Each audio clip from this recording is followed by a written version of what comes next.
Now, when I say the word perseverance, what comes to mind? I think of the Kansas City Chiefs rallying in the fourth quarter to win the Super Bowl.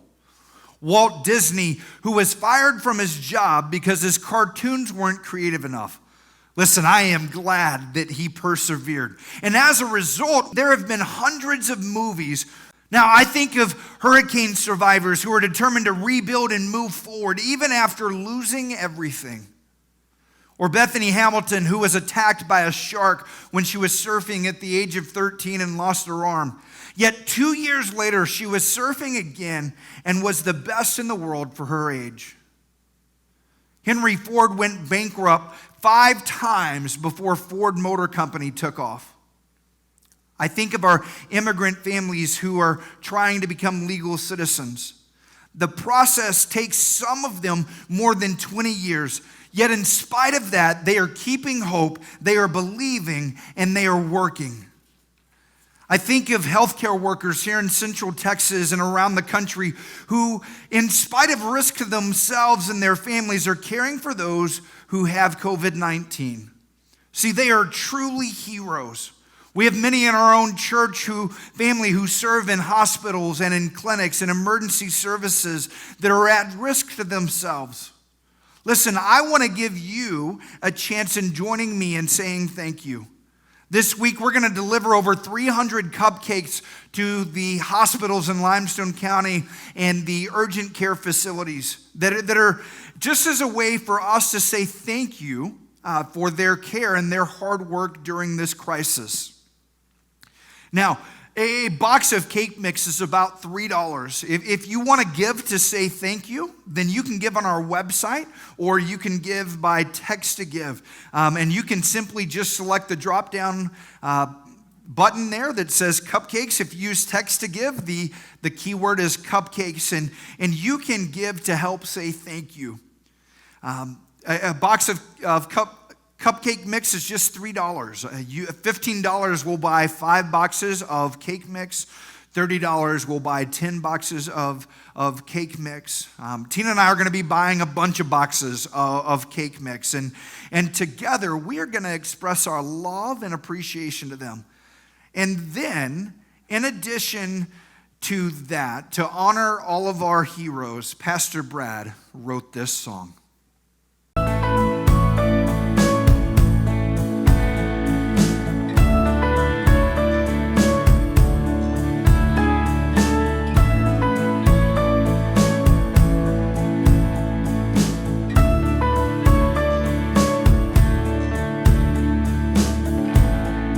Every now and then I'll hear somebody say, where have all the heroes gone?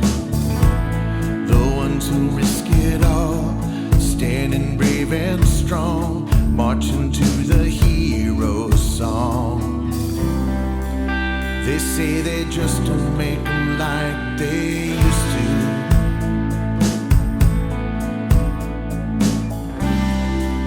But when I look at you, I know they still do.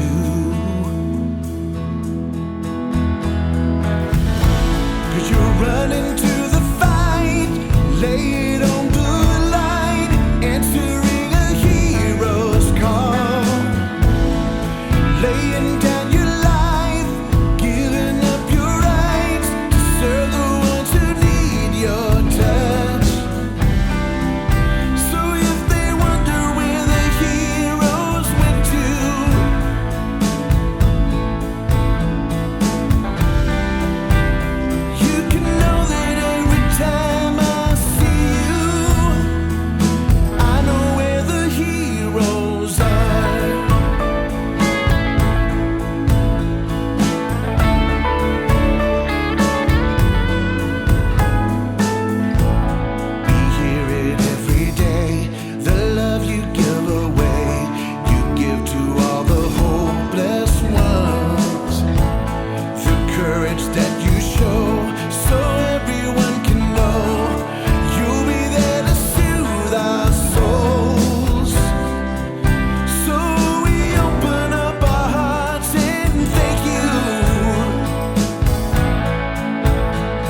awesome song. Thank you to all of our healthcare heroes who are serving, loving, and selflessly giving. Listen, we love you, we appreciate you, and we are praying for you. We're asking God to protect you and your families and to watch over you. Now, when you see people overcome the odds, when they fight through adversity and they succeed, it encourages and inspires and challenges you. It gives you hope that you can make it through your struggles. Maybe you remember a time when quitting seemed like the best option. There was no possible way that you were going to be able to make it through it. Now, you might be in one of those situations right now. You feel isolated and alone. You're waiting on your COVID-19 test to come back and you were afraid. The doctor gave you a bad report. Your kid is struggling with an addiction. You're overwhelmed with bills and debt and your income has been cut. You had surgery scheduled to deal with a medical issue, but it's been postponed. Your citizenship application got held up again. You lost your health insurance. And doesn't it always seem like this happens? Your dishwasher, your stove, your refrigerator, and your garbage disposal all went out at the same time, exactly 1 week after the warranty expired. You had your retirement all planned out, but now you're looking at working much longer because of all the money that you've lost in your retirement account. You don't know when you'll get to go back to work or even if you'll have work to go back to. You see, life is filled with a set of challenges, one after the other. No one is immune to struggle or trouble. We all face it. And currently, we're all facing the same thing, which is exceedingly rare. See, this year we're learning the promises of God, and today's promise will give you direction in challenging times and hope for your future. You've got something to look forward to. God has great things in store for you. Now, before we get to today's promise, let me set the scene for you. Jesus had told the disciples to wait in the upper room, and he ascended to heaven. They waited, and they received the Holy Spirit. They came out of that room ready to reach people with the gospel, and the church was born. In the very first message that Peter preached, over 3,000 people were saved. See, it looked like the church was going to be hugely popular and successful, but it wasn't long until they began to face trials and difficulty and persecution. See, the church scattered all over the region to avoid their enemies.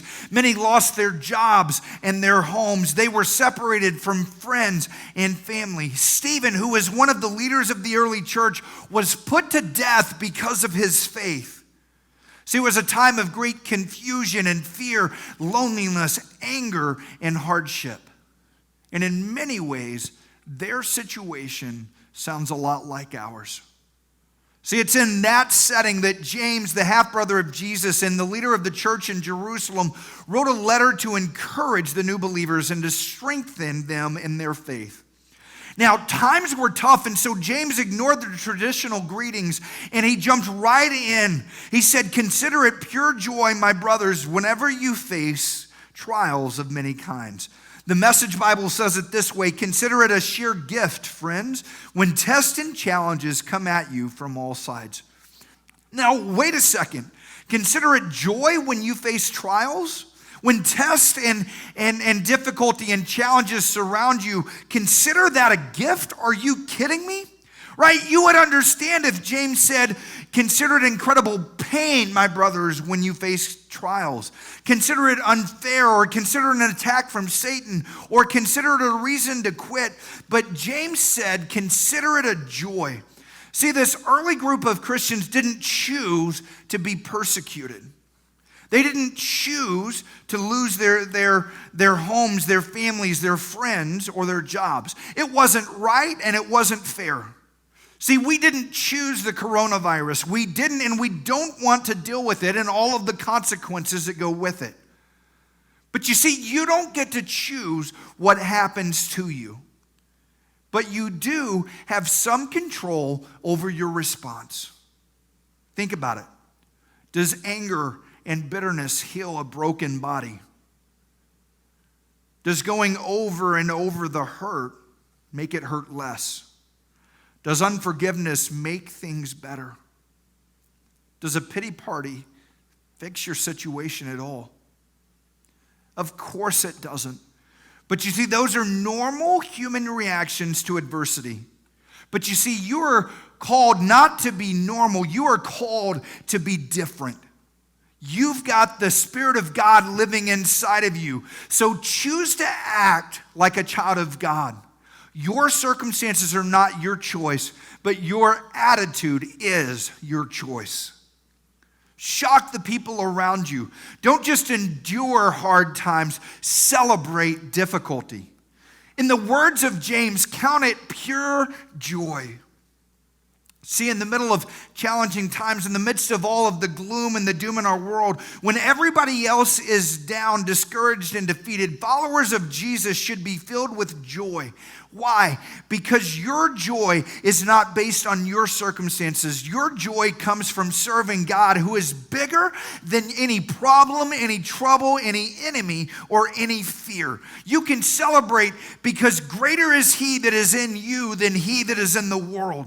See, choose joy. Let your light shine even in the midst of the darkest time, especially in the middle of your darkest times. Choose joy.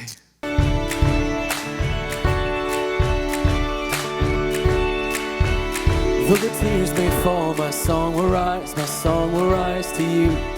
Though my heart may fail, my song will rise to you.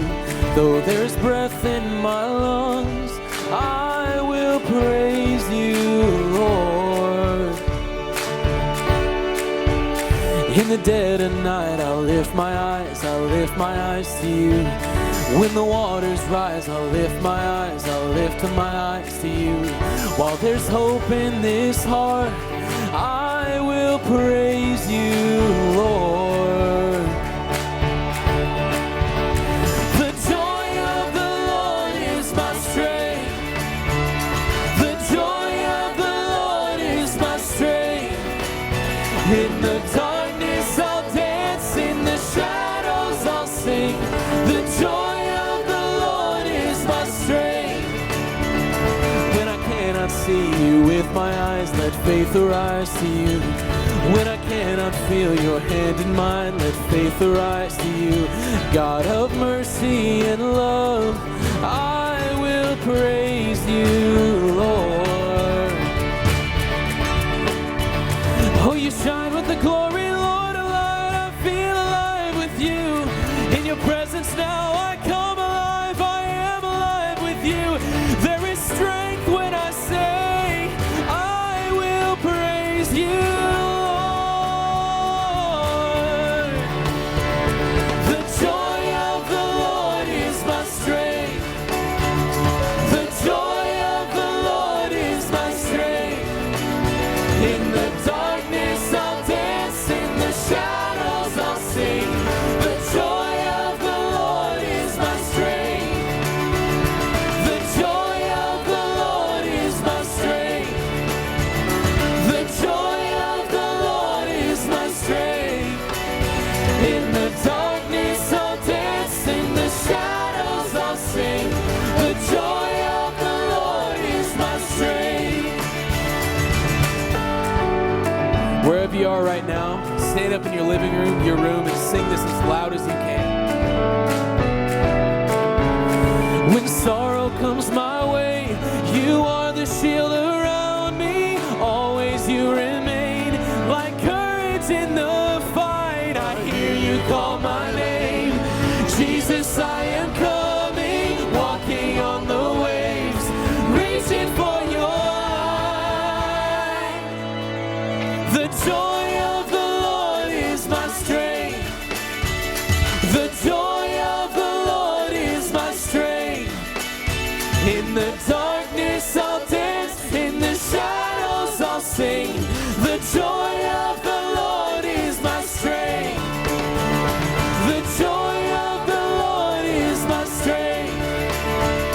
The joy of the Lord is my strength. In the darkness I'll dance, in the shadows I'll sing. The joy of the Lord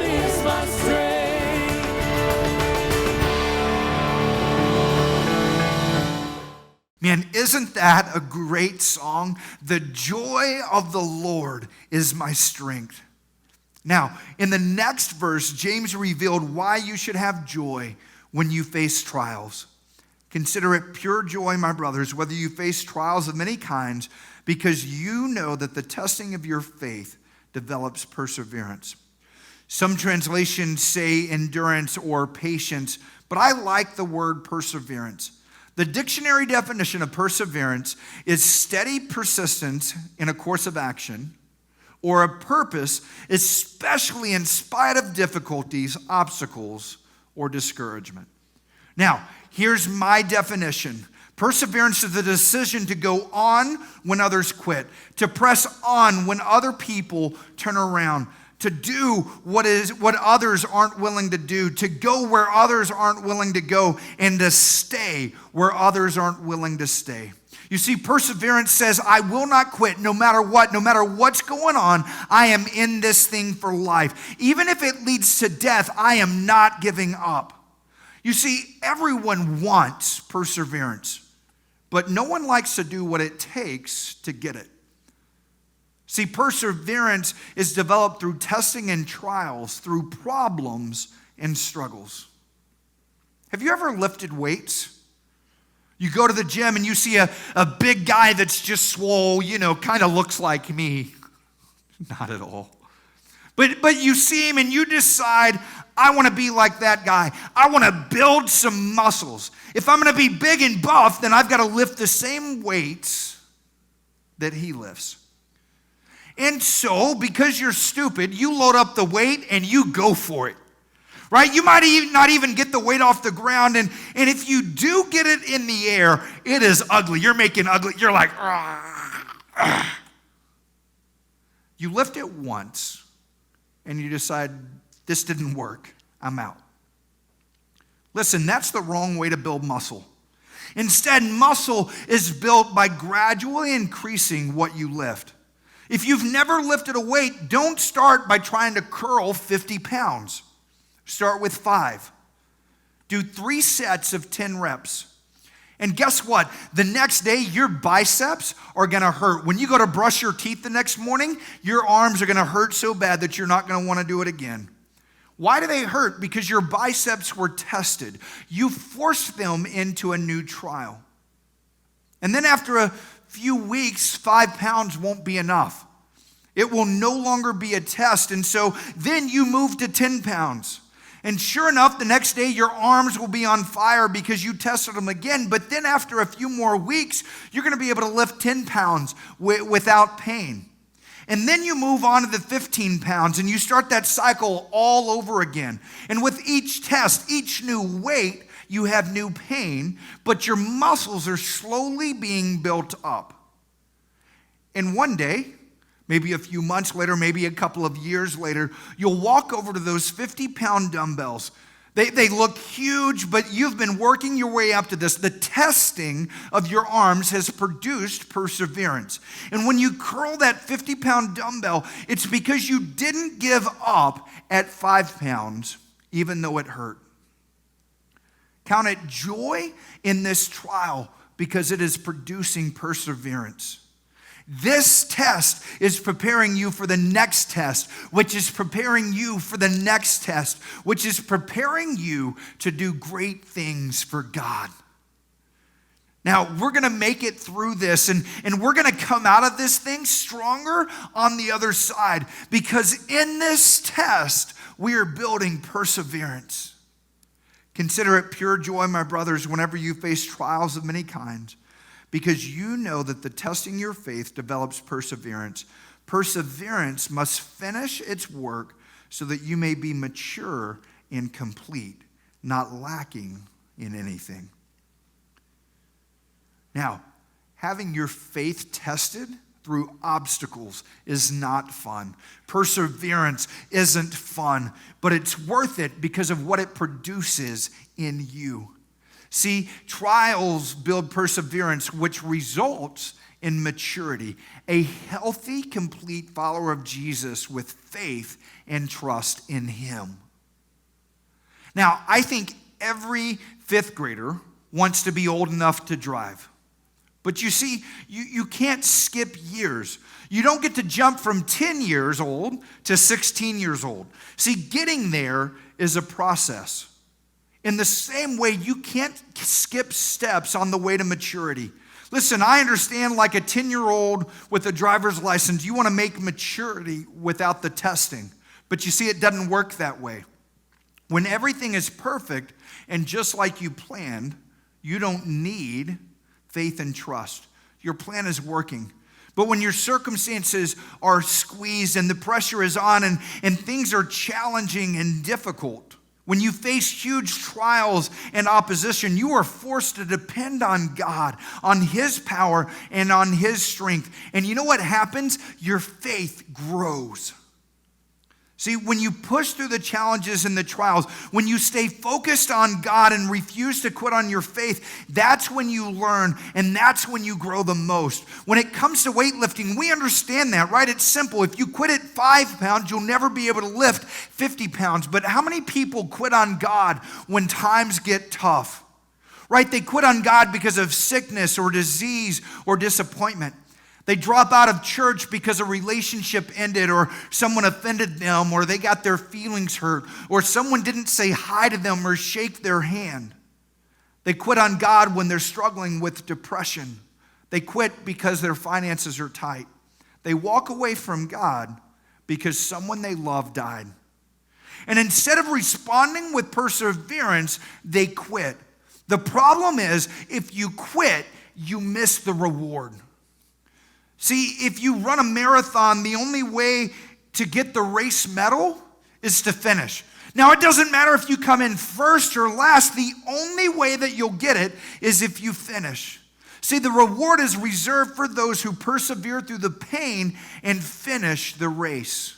See, every challenge that you face is shaping you and making your faith stronger. Every difficulty is an opportunity for God to receive the glory, the praise, and the honor. Every apparent setback is really one more step towards the end result of your faith when you see Jesus face to face. So even when it's difficult, even when you don't feel like it, choose to celebrate in adversity. Choose to keep moving forward. Choose joy.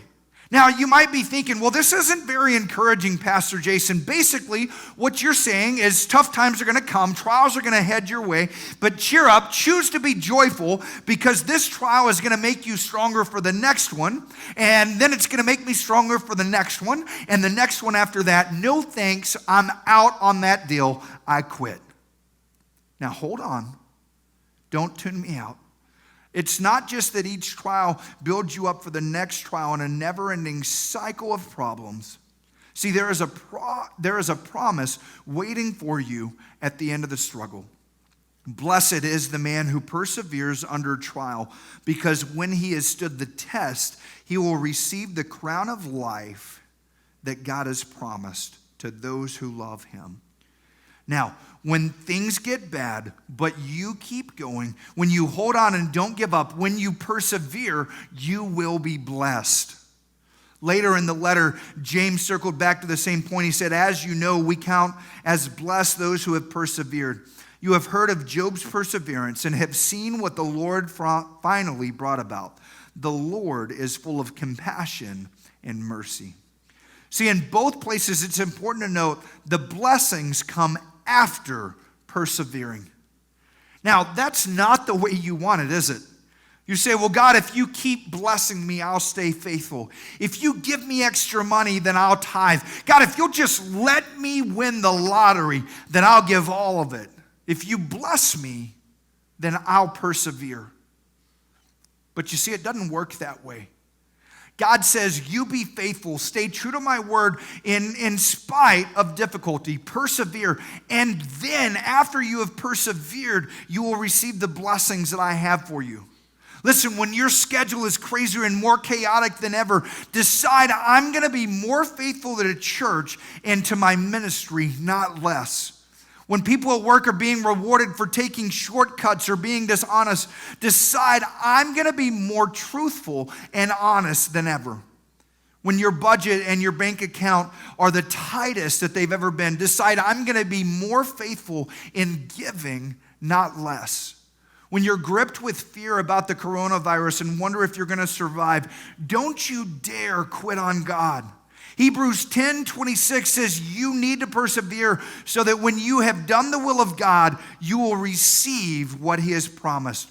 Be faithful. Keep doing right regardless of circumstances. God honors right and God blesses right.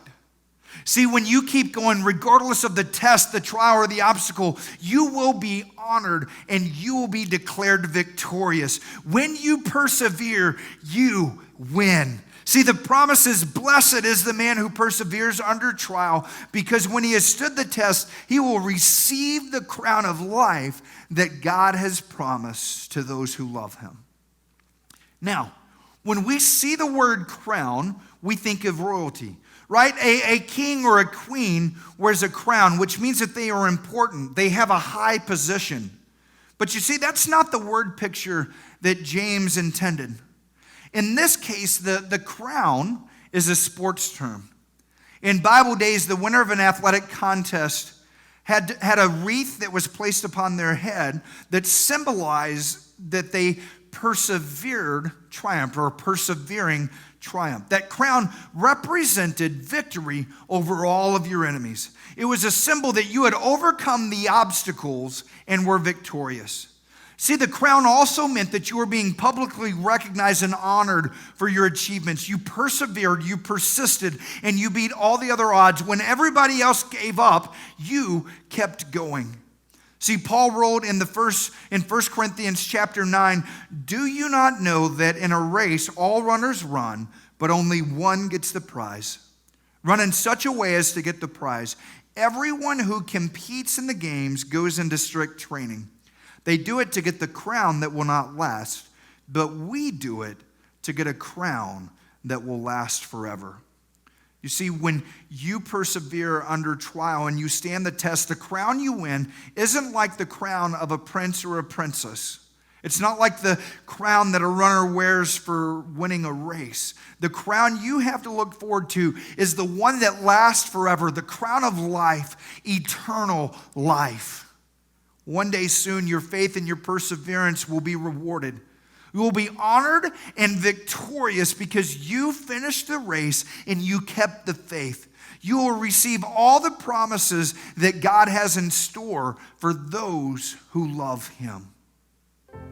Listen to me, I don't know what it is that you're facing or everything that you're going through. I can't tell you that everything's going to work out. Right? I wish I could promise you a wonderful and healthy and wealthy, rich, happy life and that you would always win. Listen, I can't promise you that, but I can promise you what God promises. Blessed is the man who perseveres under trial, because when he has stood the test, when he has kept going, when he is not giving up, when he has said, no, I will not quit, in the face of hardship, trials, adversity, and difficulties, when he stood the test and said, I will follow Jesus whatever the cost, nothing's going to move me away from God. Nothing's going to stop me from what God has for me. Nothing is going to stop me from obedience. When he stood the test, he will receive the crown of life that God has promised to those who love him. Listen, church, keep going. Don't give up. Don't quit. Don't let this trial or these troubling circumstances stop you. Listen, we are all in this together. Don't let disappointment be the one thing that makes you walk away. Listen, you are not finished. Don't give up. Don't stop. God has something good in store for you. Blessings and rewards are waiting for you in heaven. Listen, I know in these moments that are lonely, and social distancing just makes it even lonelier and it's more isolating. Listen, I know you are wondering when all this is going to be done, and it's tempting to say, I'm out, I quit, I give up. Some of you have been considering suicide. You've been contemplating killing yourself just to make it all in. Listen to me. Don't quit. Don't give up. Persevere. Listen, God is going to bring you through the test. God is going to bring the church through this test. So today I want to pray with you. If you feel like giving up, if you feel like circumstances are so bad that you've just lost hope, you have lost faith, and you're ready to walk away. God, I pray for those who are watching right now, God, who feel like giving up. God, who look at the current circumstances and they feel that there's no hope, there's no way out, there's no way that they can win, they're done. They've given up, they're ready to quit, they don't want to do this thing anymore. God, I pray right now, God, that you would help them keep going, God, because we know that our trials build perseverance. God, and when we persevere till the end, we know that there is blessings and reward that comes to us. God, when we know that when we stand the test, God, that we will receive the crown of life that God has promised to every single one who loves him.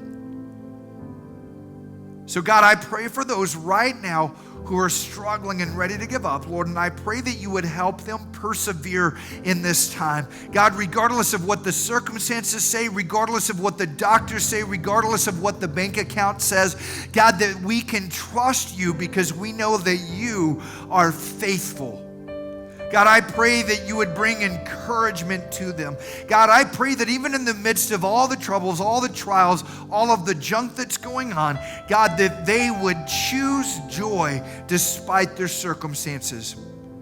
God, when things seem hopeless, God, that they would be able to look at it and they would be able to choose joy. God, I thank you for that. In Jesus' name.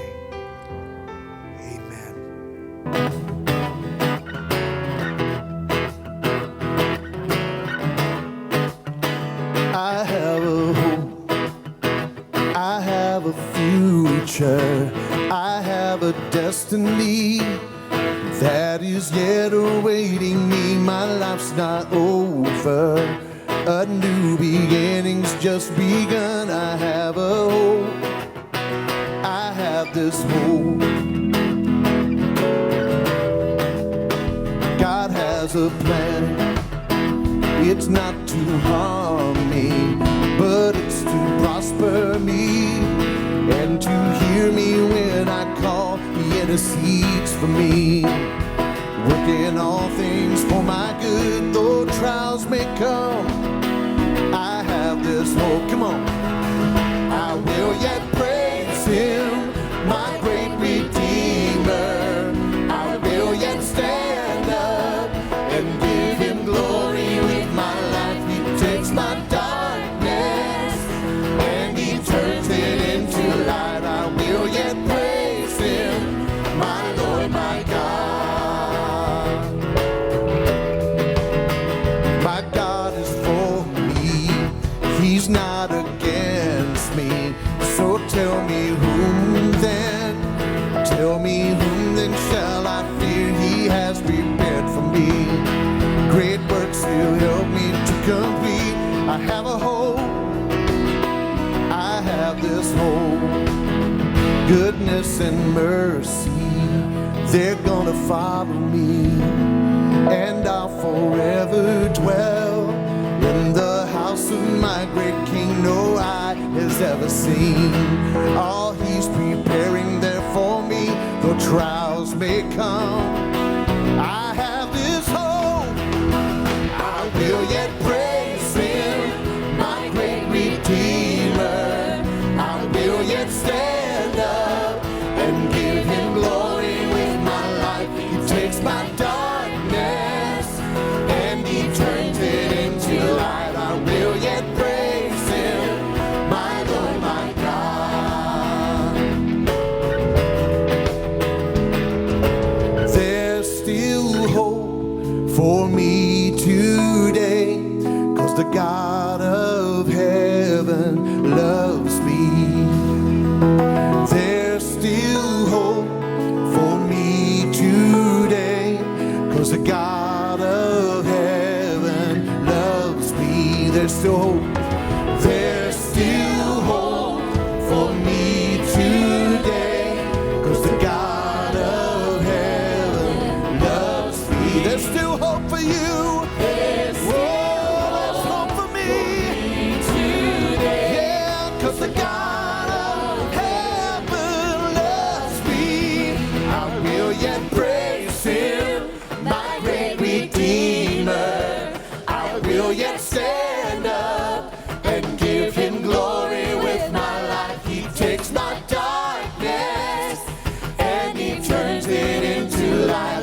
yet stand up and give him glory with my life. He takes my darkness and he turns it into light. I will yet praise him, my Lord, my God.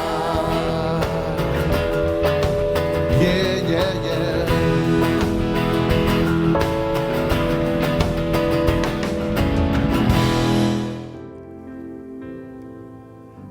Now, this week, I want us to do something. This week, let's spread joy instead of the corona conversation. So here's what I want you to do is I want you to use the hashtag #ChooseJoy. And I want you to post pictures on social media, post scripture. But this week, in this coming week, I want us to flood social media with the hashtag #ChooseJoy of you and your family choosing joy despite what is going on. Thank you for watching today. I love you. I miss you. Have a great rest of your weekend.